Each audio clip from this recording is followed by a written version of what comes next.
Pets Add Life, your guide to the latest in pet trends, products, and the joy of the human-animal bond, with Kristen Levine and Chris Bonifati, powered by the American Pet Products Association and Dog TV.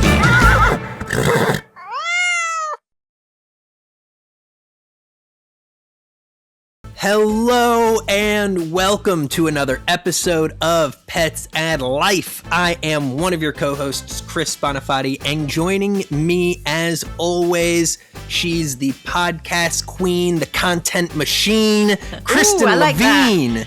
Oh my gosh, that's brilliant. Did you just make that up? Yeah, just now. You are so good. You're better in 2026 than you were in 2025. I'm aging like a fine wine. Well, you're probably aging because it's trade show season, right? It is, so yeah. You can tell by how dark my eyes are. The defeat in them. Yeah. Chris has about 2 months before the big Global Pet Expo, so you're pretty much going to be feeling like this for the next few shows. Yeah, my Q1 is always just pure, unadulterated chaos, but it's the chaos in which I thrive, so hey. Yeah. Well, and it's like also in the pet industry, there are 2 veterinary conferences, one in January, which I'm headed to, one in February. So it's like Q1 is crazy. You get shot out of a cannon on January 1st. Yeah, the pet industry knows how to get the year started off with a bang. Everybody comes back from break and it's like, well, get on the road, kiss your families goodbye, get on the road. Exactly. You'll see them in April. But hey, we've got a great show for everybody that I think we're all going to enjoy because we have 2 guests, 2 stories, 2 products, and we're going to answer 2 of your questions. I don't know what else to say, Kristen. It's just the way we do things around here. Yeah, I think you've said it all. Let's do stories. Let's do stories. Kristen and Chris present Story Time. All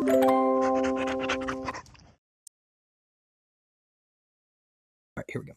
All right, Kristen, I'm going to kick us off here. I got a fun little story here, and anybody who's in the Baltimore or Maryland or greater Baltimore area, this one is for you, and it's about a fun little museum exhibit.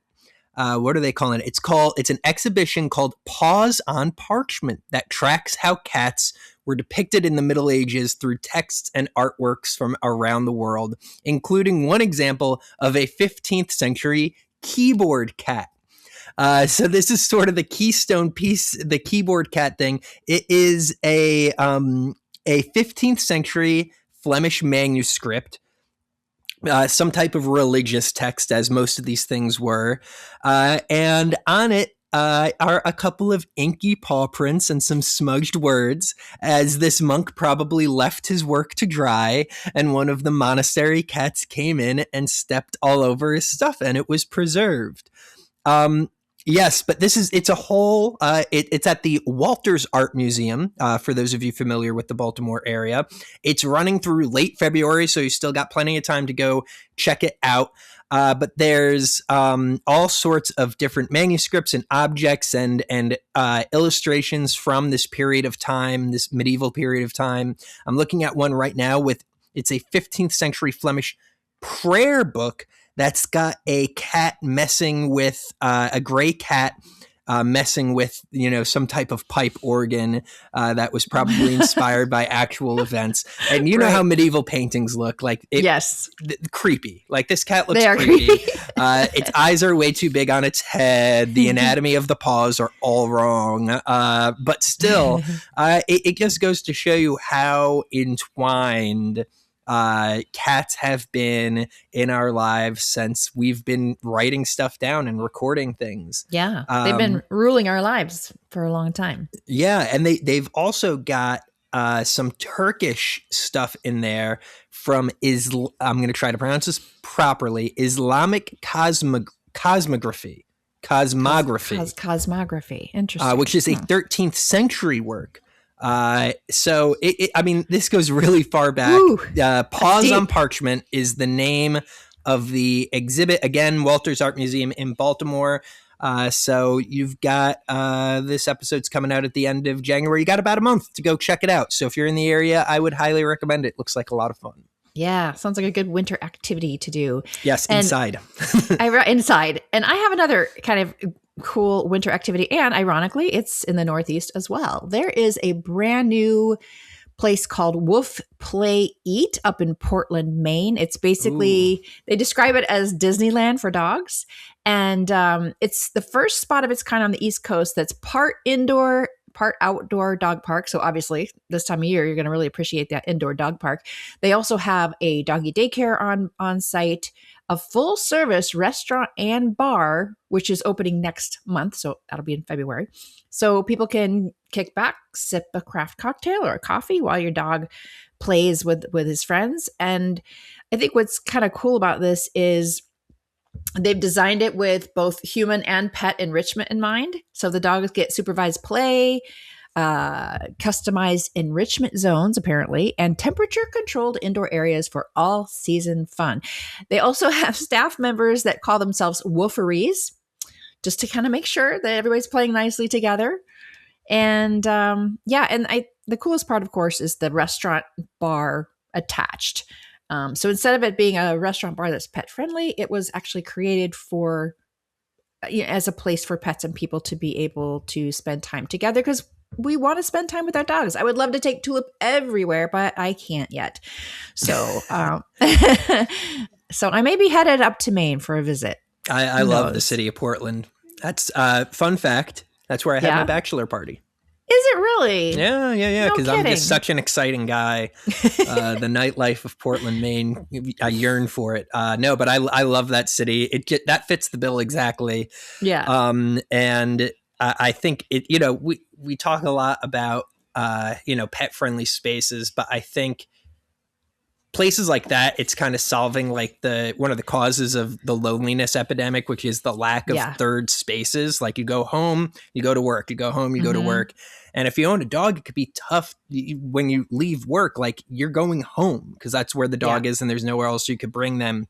So these social spaces that are created not just with animals in mind, but animals at the front and center are amazing, because you're going to meet some like-minded people and you're going to be able to have a nice drink, and your dog's going to be able to get well socialized and cared for. So I think places like that are amazing opportunities for not just as from a business perspective, but from a community perspective as well. Yeah, I agree 100%. Pets are great social icebreakers too. So, for introverts or those of us who work from home, who just need occasionally to get out and meet people, make new friends, this is a great way to do that. I agree. Or if you're like me and just hate people, maybe this will warm your icy heart. Beyond the Leash, exploring the untold stories of pet passion and professionalism. Please join me in welcoming Christopher Hanna, a South Jersey public school music teacher and the proud partner of Cole, a deaf pit bull whose life and work challenged the idea that disability means limitation. Passed over at the South Jersey Regional Animal Shelter for being labeled broken, Cole was adopted by Chris in 2017 and quickly proved anything but. Highly responsive to sign language and deeply intuitive, Cole became a powerful presence in classrooms, helping children understand that being different is not a weakness, it's a strength. Together, Chris and Cole launched the Team Cole Project. It's a social emotional learning program that helps students reframe feelings of brokenness into confidence, empathy, and self-worth. Cole now works daily, every single day in school, and he's volunteered over 500 hours as a therapy dog, earned the Presidential Silver Service Award, became the official mascot of the New Jersey Veterans Memorial Home, and has been featured on Good Morning America, The Rachel Ray Show, Entertainment Tonight, and just, oh my gosh, so many shows. Certified through Bright and Beautiful Therapy Dogs, Inc., Cole also serves as a hospice therapy dog, spreading compassion wherever he goes. Welcome, Chris and Cole. Thank you. Thank you for having us. That's quite a bio. We're delighted to have you. So, Chris, when you first met Cole at the shelter, what was it that made you feel that this was the dog that you needed to adopt who others had passed over? So when I was looking for my first rescue dog, literally the first dog that popped up on their website was named Harry Potter, and it had the word special needs next to his name. So I have special needs members of my family. I've been a teacher for this is my 25th year. So special needs, those two words mean a lot to me. So I clicked on it, and it happened to be that he was born deaf, and I immediately thought about my nephew Kevin, who was now 18, was 9 at the time. Was born hard of hearing and wears cochlear implants. I was like, I'm intrigued. So I made an appointment the next day. My principal let me leave early so I get to the shelter before it closed. And they opened the waiting room doors. I called in some favors so I could meet this little puppy. They opened the doors. He literally ran in, jumped into my arms, just stared into my eyes, and who is now my wife, captured the moment. And I look back at it, almost every single day, and it's just the way he looked at me and I looked at him, and it was just the stars aligned that day. Yeah, I'm sure that was an absolutely magical moment that a lot of people could relate to when they met their forever dog. But let's talk a little bit about labels and overhearing that person say that the dog is broken. When did you realize that a disability can actually become one of someone's greatest strengths? Like, how did you see that in the dog in that moment and sort of recognize greatness where other people saw a problem? So I had a niece that was born with Down syndrome, and she passed away when she was 12, but she really changed my mind about what disability truly means. And she taught me that different is beautiful. And I always wanted to find a way to kind of carry her legacy on. But her little brother is my nephew, who was born deaf. And I looked at my nephew, who flourished in school. He was an award-winning drummer at a very young age. And here this boy wears cochlear implants, is deaf. He's an incredible artist. And I just kind of always knew, like in the back of my mind, that a disability is not an inability, but how do I teach that to the world? How do I teach it to students? And then I met this little puppy. I put his picture on my smartboard behind me and of the day we met, and my students started asking questions. And that's when it hit me that I have found the way to teach kids about kids like my nephew and my niece and abilities of kids like that. So it was very, very quickly that I kind of realized that I have a catalyst here that every teacher sort of dreams of, so I ran with it as, the best that I could. Are you getting down? Okay, So, go ahead, jump down. teaching kids, what has Cole taught you about communication that goes beyond words? Because I understand Cole responds to sign language. What has he helped you learn about communicating without words? He's honestly changed my entire perspective on how I view the world, how I view communication, how I view the everyday tasks that we all take for granted. Because I see that he is able to overcome so many obstacles. I always kind of correlate it with my nephew or kids like my nephew. And it just really taught me, like, you have to take a step back and kind of look at, like, how do I learn to communicate differently? How do I open up my heart? And just yesterday, I did a project with some of my students, and I incorporate this into my classroom lessons. I'm a music teacher at an elementary school. So for me to be the one teaching this kind of hits kids a little differently. So we did a whole project in the first half of class. We were all nonverbal. I didn't speak, they didn't speak, but we communicated differently. And then the second half of class, we put blindfolds on and we learned about what blindness might mean for someone. And we made music, being blind, and we played drums and we played the instruments and we sang. And it resonates with kids in a different way, because when they're tasked with something disability related, they instantly think of Cole and piece the puzzle pieces of their lives through his eyes. So it's just really awesome to sit and watch the way that they're rallying around him. Yeah, absolutely. And you're talking a lot about communication, and I think one of the most difficult things for both children and adults is opening up talking about what's bothering them or their own struggles. Why do you think it is that it becomes easier with an animal around, or even just being able to speak directly to a dog who may not understand the exact words that you're saying or what you're trying to communicate, but that presence of something listening? Why do you think it is that these therapy dogs act as such an anchor for children and adults too? It's I truly believe, and I've seen in this journey that I've had with Cole, I watch the way that an animal can break barriers of the toughest individuals. And I watched it with a student the very first year Cole started working here. The little boy was sitting with Cole, and I had noticed that he's whispering into Cole's ear. So we had a conversation at the end of class, and I said, what are you talking to Cole about? I was like, you don't need to tell me what you're talking to Cole about, but why did you choose Cole? And he said, because he can't hear me, so I know he's never going to tell anybody. So, it was those moments. I've had students that tell me he's never going to judge me because he likes me the way that I am. So animals have that. And it's amazing how many adults have that same mentality too.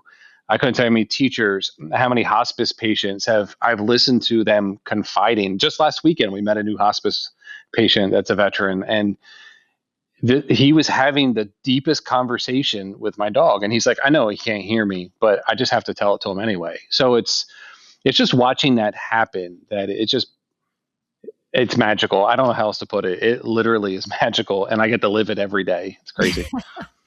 Yeah, it is. It is magical. And, this whole experience of you rescuing Cole has grown into the Team Cole project. And I understand that you also have 2 other deaf dogs. So we expanded our program a few years ago. We have Cece, who is deaf. She's an Aussie pit bull mix.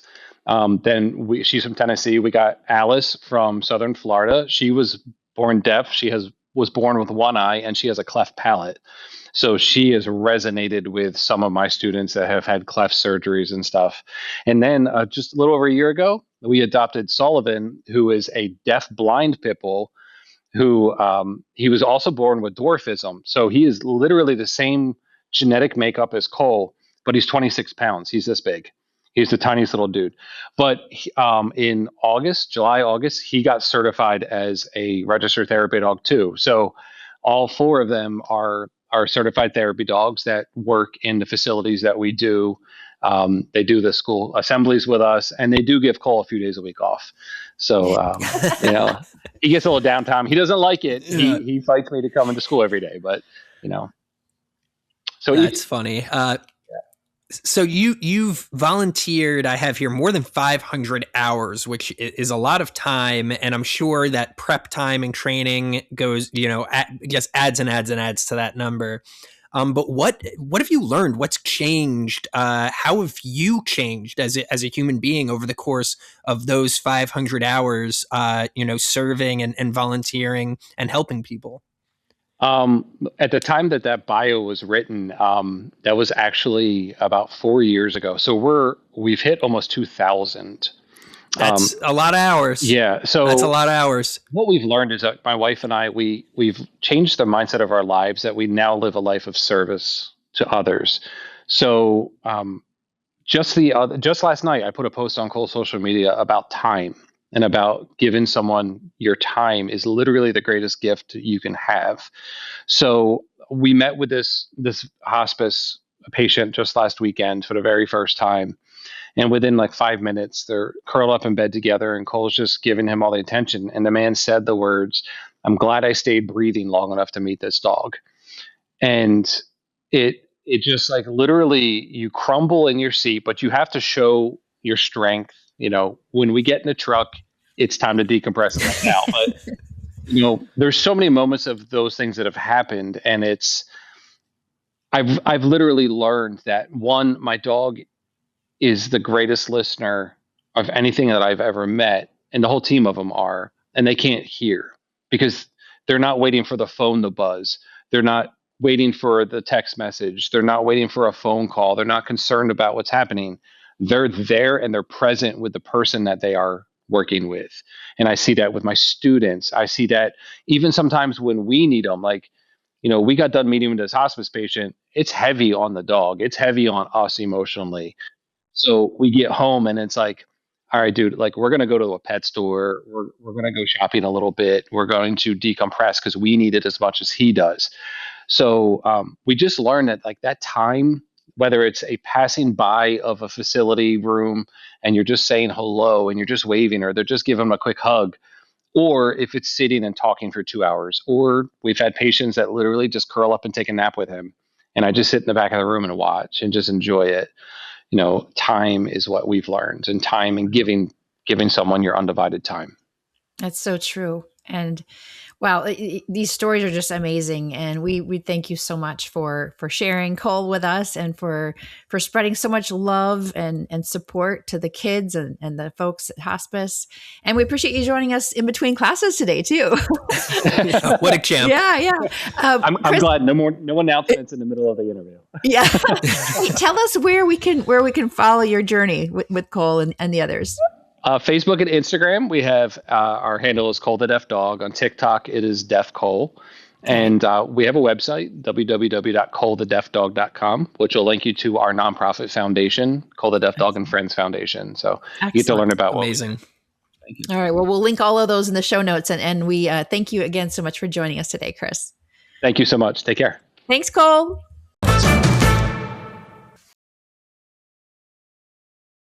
It's always a pleasure to meet a fellow Chris, and even better when they're actually a good dude. Right. Yeah. That Chris makes you, Chris, look really good. I'm a jerk compared to that, Chris. I got to be honest. I'm a jerk compared to that guy. Can you believe his story? It's just so wonderful. Yeah, absolutely amazing. And I love what he said about, animals just not judging you. I think that's really powerful. It takes sort of the fear away from opening up. Yeah. And the fact that he's, for lack of a better term, and my brain being fried, weaponized that to become a force for good, I think is incredible. And for all the people out there who feel a little different or feel like you need to talk to somebody and you're not ready to talk to a person, I'm sure there are plenty of animals around who'd love to hear your story.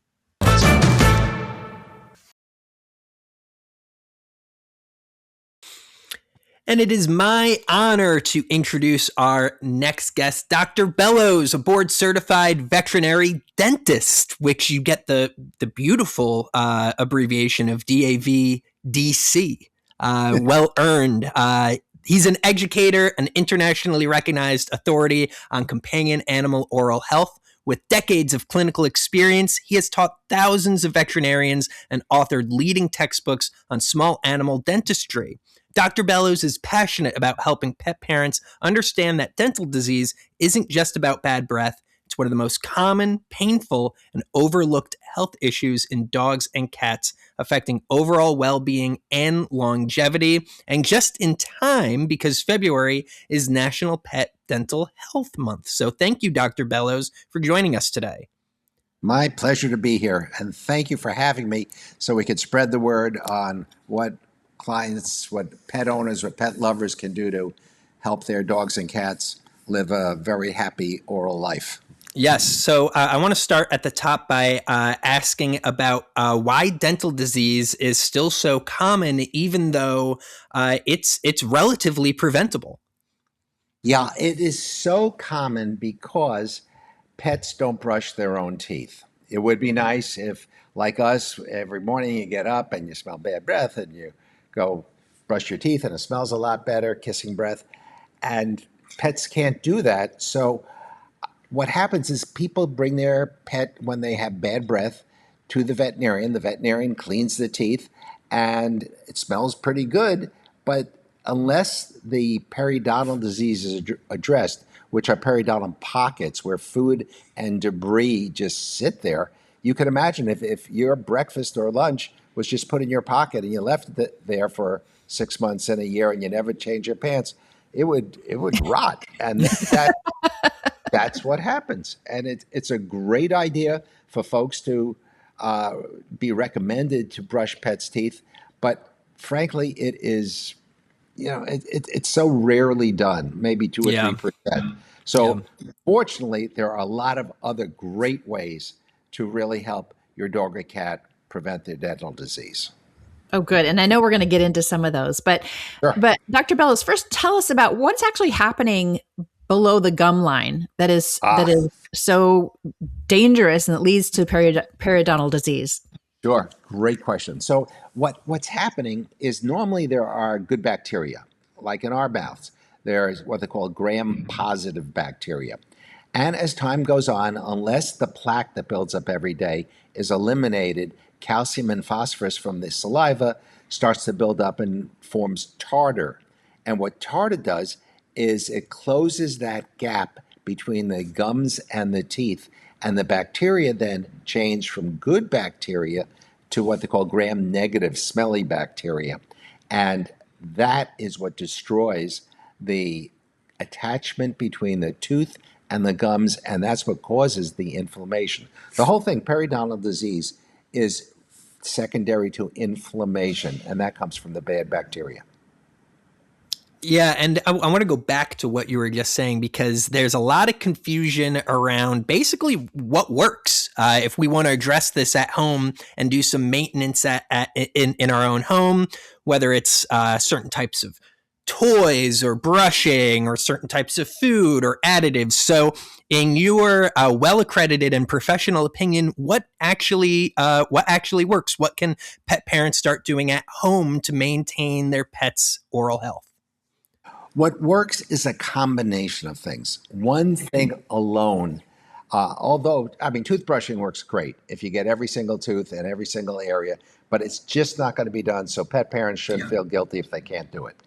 But what I do for my dogs is I take a dental wipe that's wrapped around my fingers like a little handkerchief that has some medication in it that has been what they call VOHC accepted. I'll go over what VOHC is in a moment. And I wipe the teeth every night, and then I give them 2 VOHC accepted treats every day. And those treats help to squeegee off any plaque that's still there. And because of that, I haven't had to give professional teeth cleaning in years. If you don't do any of that, then the people need to see the veterinarian at least every 6 months for anesthesia and professional cleaning. So VOHC stands for Veterinary Oral Health Council. And on the net, it's vohc.org. And there are 75 products on there that you can order online for dogs, and there's 16 products for cats that have been shown that to decrease the accumulation of plaque. And this VOHC is owned by the College of Veterinary Dentistry, and it is staffed by 5 veterinary dentist volunteers. And we have an executive director, and they evaluate different research that is done on these specific products to show, number 1, they're safe, and number 2, they're effective. But you can't just use one. And the best key of this whole thing is it has to be done every day. For folks that go to the groomer and say, well, every time my dog gets groomed once a month, the groomer, charging me $15 extra, and they get the toothbrush. You can imagine brushing your own teeth once a month. And, you would think, you would think it's just so obvious that animals need daily home care on their teeth. But because it's below the lips, and because, sure, the breath smells like what they call doggy breath, and it's a dog or a cat breath, they accept it. Now, in cats, I recommend that they use a Q-tip dipped in tuna water that's actually rubbed along the gum line every day. The tuna water doesn't do anything medically, but they like the taste. And the cat owners do great. The key is you have to remove the plaque every day because it builds up. And if you leave it there too long, tartar goes on top of it, and then tartar is rough, so then it becomes even more plaque retentive. And it goes back and forth, and this is a horrible thing. Sure. So, well, that's good to know how if you truly commit to doing these things every single day, are you saying that you would prevent the need for professional cleaning ever for your pet, or are you just going to reduce it? And then, if you don't mind, let's talk Not at about all. professional cleaning at the veterinary office. Okay, so you humans usually go see their dentist either every 6 months or every year, depending on their proclivity. In animals, if 1 year is equals 7 years, you can imagine waiting 7 years to go see your dentist. And in humans, the root of the tooth is only a third below the gum line. In animals, it's 2/3 below the gum line because God put them in there so they're really strong so they can chase rabbits and squirrels. They need them. But humans, fortunately, don't have to do that. Uh, but it leaves more areas for the root to get infected in animals. So animals need to see their veterinarian at least once a year for an exam, a exam room exam, not anesthetic exam. One other thing that I don't recommend at all is the non-anesthetic dentals. Some people place their animals in the hands of one of the purveyors of non-anesthetic dentals where the crown is clean, but unfortunately they cannot get them probed and they can't get them x-rayed. So the professional teeth cleaning has anesthesia involved, and anesthesia can be incredibly safe if the animal's checked out first, if the monitoring is done properly, and if they use tailored anesthesia for the animal, and if they're monitored very closely during the recovery period. It's very rare to have an adverse event. While they're under anesthesia, the teeth are cleaned above and below the gum line, and very, very importantly, they're x-rayed. In our office, we also do a CT on them, but the x-rays are so important because it sees what's going on below the gum line, and if the tooth is not covered in at least half the amount of bone, generally we recommend extraction. So, Dr. Bellows, is oral health something I should pay attention to if I have a puppy or a kitten and all the way up through when they're a senior? Is this something I should wait for them to get to age of maturation? When should I really turn my attention towards this kind of thing? As soon as you buy the puppy, because you want to get them used to the fun that dental care can be. In our dogs, they know they're going to get their teeth wiped every day, but they also know after the teeth wiping, they run to the place that we put the Yummy Combs and the Vetradent chews. They know exactly where it is. They know they're going to get two. And in my dogs, I do this twice a day. We're real serious about it. So as soon as you can get them excited about it, the better. That's good advice. Start them very early. And we're coming up on time, Dr. Bellows, but I do want to ask you to help our audience understand how dental disease can impact the rest of our pet's body, like the heart, the kidneys, and absolutely. And so on. Because right around the gum line, there is so much blood supply, and the bacteria is reabsorbed into the blood vessels, and then they go to the kidneys. You know, I tell people that it's usually the kidneys or the heart that gets dogs and cats in the end. And if the kidneys are filtering all this bad bacteria, they get infected, they get inflamed, and they shut down. So animals that have good dental care tend to live longer and happier. Of course. And better breath. Yeah. Same with people. Who would have thunk? Yeah. Exactly. I tell the clients, if your pet's breath doesn't smell like roses, go see your veterinarian. So we're all going to the vet. We're coming up on time, Dr. Bellows. But if people want to learn more, or read the latest research, or get some tips on how to take care of their animals' teeth, where would you send them? All right, I would send them to the American Veterinary Dental College website, avdc.org. Okay. And we'll also put that in the show notes, Doc, and we'll also put the vohc.org website that you mentioned. Super. Awesome. Fantastic. Okay. Well, happy Pet Dental Month this February. Yep. I know you're going to be busy, and we appreciate you spending your time with us today. Anytime.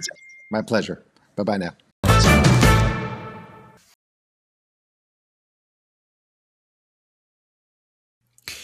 He's a really big deal in the vet world. Yeah, I heard he's speaking at VMX. They want to know. The people want to know. I think I'll stalk him, see if I can track him down in person. Well, the real question, Kristen, is how often do you clean Tulip's teeth? Yeah, not often enough, apparently. That's what we just learned. Not often enough. I am using chews and some of the powder, but no, it's not often enough. And now I know. So I'm going to change my habits. You got to get those dental wipes. Yes. Yeah, maybe that should have been my product of the week. The product of the week. All right, Kristen, it's time for our product of the week. I'm going to go ahead and let you kick things off for us. Ooh, okie dokie. Well, so I was reading about how fast pet food can go stale. And they say that they were specifically referring to kibble, but I think this could probably apply to freeze-dried, air-dried food as well. Within just 2 weeks of opening the bag, kibble starts losing nutrients unless it's sealed airtight. So I came across this really cool, and I got to admit, this is a splurge. So just be prepared. But it is, have you heard of the company called Simple Human? They make, no, I have not. They make really cool stuff. This is a pet food can. It looks like a trash can, but it's a, beautiful stainless steel, really, sleek design. Oh, you know what? Yeah. Now, as soon as you said that, I was like, yeah. Bing! I have seen this. They make trash cans and makeup mirrors and other things like that. And this one in particular holds up to 32 pounds of kibble. It features a built-in scoop and a Loctite handle. So when you don't have to pour the kibble into this thing, although you can if you have multiple pets or cats and dogs, you can just put the bags into this can and it seals it airtight. And that's going to give you, keep your pet food fresher. And the other thing too is, people are always looking for ways to save money, and you can buy pet food in bulk at a much larger bag than you need at a better cost price point. So this would be a really great way to do that without having to worry that excess pet food that you just bought is going to go stale. So the price tag on it's really high, but it is beautiful and super cool. It's $170, but for those of you who probably don't want to spend $175, I can tell you that Vittles Vault is a really low cost option. So I've kind of got two products of the week: the Simple Human pet food can or the Vittles Vault for just $35. Well, I think that is great. And remember, people, if you wouldn't eat stale food, why are you making your dog do it? Come on. I got something in theme here because we're starting to talk about dental health, as February is, National Pet Dental Health Month, something like that. Mm-hmm. I forget what all these holidays are. I'm not very religious, but I was starting to think about products and stuff like that. And since we did have the good Dr. Bellows on the show today to kind of start talking about this kind of stuff, I said, you know what? It may not be February quite yet, but I'll go ahead and share a little product that I found. And this one comes from Swedencare. It is their plaque off powder for cats. Because I don't know if anybody's ever tried to brush a cat's teeth. You can't. Anybody not without Kevlar gloves. Yeah, anybody who says just brush their teeth, you're allowed to punch them in the face. That's from me. That's my gift to you. And the thing about cats is there's not a lot of alternatives because they don't do the rip and tear play the way dogs do, where you could give a dog like a Nylabone or a Greenies or even like rope toys where they're kind of ripping and tearing with their teeth and it's almost acting like a floss. So cats are in this really weird spot, and a lot of cats suffer and end up passing due to dental and mouth related illnesses because it becomes an unclean area when they're not taking care of themselves. So this plaque off powder is essentially a supplement that you're going to mix into their food, and it's just a tiny little scoop. It's going to treat for plaque prevention and tartar prevention. It's going to treat bad breath and it's going to stop bacterial buildup. And it's just a great maintenance. It's not going to stop anything major. It's not going to stop infections or, the crazy stuff that pops up. But this is a great, inexpensive way to maintain your cat's oral health. A big old jar of this is going to run you $18. It's the smallest little scoop ever. You put it in their food every day. It really is. The scooper is so cute. It's like, it really is just the tiniest little thing. And obviously this product will be in your show notes. It is accepted by the Veterinary Oral Health Council. So I assume that council has a little chutzpah behind it. And I know some of my team members over at APA use this product as well. So it gets the Chris Bonifati stamp of approval, the PAL stamp of approval, and the product of the week stamp. There we go. Take care of your animals' mouths, people. Do it. Brush them, brush them, brush them. Q&As. All right, Kristen, it is time for our favorite part of the show. That's right. We're going to answer 2 questions from our lovely audience. And I know what you're thinking. How do I get my question answered by Chris and Kristen? Well, it couldn't be easier. You're going to head on over to petsadlife.org/podcast. Scroll on down to the bottom of that page and you'll see a form to submit your question. Or if you're feeling as brave as a cat dad about to brush his cat's teeth, you can record a voice memo and we'll play your question live on the show. That would be cool. That'd be pretty cool. I don't know. I don't know much about cool, but that would be pretty cool. Kristen, I'm going to start with a question for you here that comes from Evan. And Evan's from Brooklyn, New York. Brooklyn in the house. Sorry about that. I shouldn't have done that. I don't make fun of it, where people are from, but for whatever reason, I decided to today. Kristen, Evan asks, I adopted my dog during the pandemic and didn't get to socialize her much early on. Is it too late to properly socialize an adult dog? And where should I start? This is it's actually kind of a common question, Evan. And I'm glad you tossed this one to me, Chris, because I also adopted a dog during the pandemic. Little Miss Tulip was adopted in 2020. Tulip. Yeah. So here's the short answer is no, it's not too late. However, with older dogs, we kind of shift from calling it socialization, which is technically a puppy specific, like developmental stage. And instead we call it desensitization and counter conditioning. Or that's what trainers call it. Yeah, you know what I mean. We've talked about it on the show, but it basically means that you want to gently introduce your dog to new people or new animals or experiences at a pace that she can comfortably handle. And you want to pair those experiences or those exposures with really positive things like treats or playtime or praise. And over time, this is going to help your dog feel more comfortable and more confident. I would start with quieter environments. Don't start with taking her downtown for a parade, and also make sure it's a very slow introduction to whatever you're introducing her to, whether it's new dogs or new environments. And don't ever force it. If your dog appears to be just fearful or timid, just back it off and maybe take it slower. Or maybe that is something that your dog is just really never going to be comfortable with. And that's okay. But yeah, make sure you've got plenty of her favorite treats in your pocket or she has a favorite toy. Those are great tools to have on hand. But yeah. And if you are really having a lot of trouble, you can always talk to your veterinarian because they can recommend a veterinary behaviorist to help you. That's usually if it's a little bit, if the dog is a little bit more either reactive or frightful, and your attempts to slowly counter condition them is not working. But I think you're going to have some really good success. Just take it slow with her. You heard it here, first, folks. Kristen Levine, you can teach old dog new tricks. Absolutely. She said it, not me.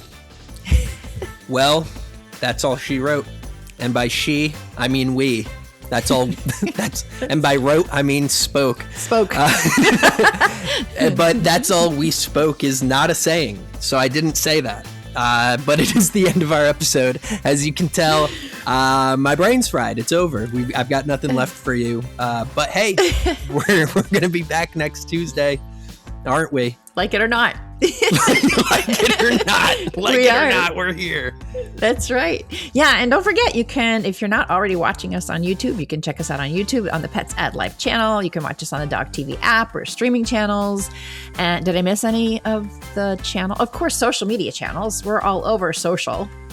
We're everywhere. We're spread thin like a fine margarine over a piece of rye toast. Oh my gosh. It's lunchtime over here. I'm hungry. Let's get out of Sounds here, like Kristen. it. Hey, I got a tail-end tidbit to leave you all with, and that is that dogs have about 1,700 taste buds, whereas humans have 9,000 taste buds, and this might explain why some dogs eat their own poop. Maybe they just can't fully taste it. Well, Kristen, I've got one best bud, and that's you. We'll see y'all next week. Bye.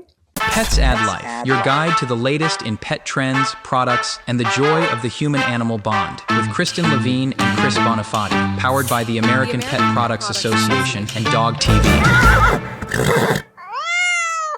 As you heard on the episode, February is National Pet Dental Health Month. And just for you, our amazing viewers, we've got 5 possum tips to keep your dog's teeth sparkly clean. Let's do it, Team Dog Breath.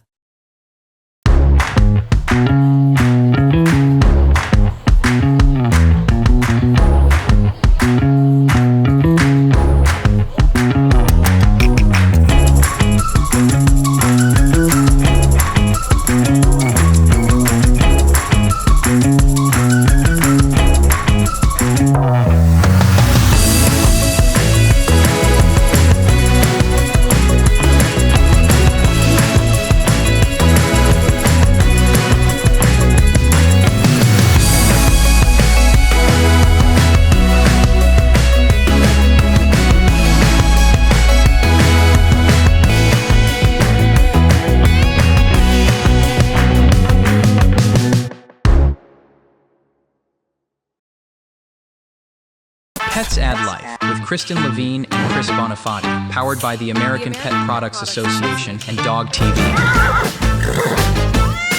Give them a big round of applause for all the winners. Congratulations, guys. Beyond the Leash, exploring the untold stories of pet passion and professionalism. Yeah, go to the vet. Don't ask us. Wow, is Chris as handsome as he sounds? The product of the week. Because we're having so much fun together.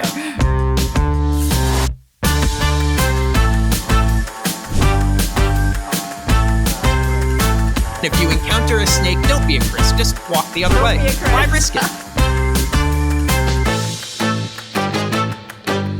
Get it? Tail end.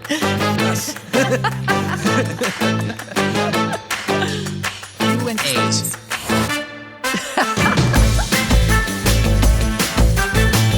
Kristen and Chris present Storytime.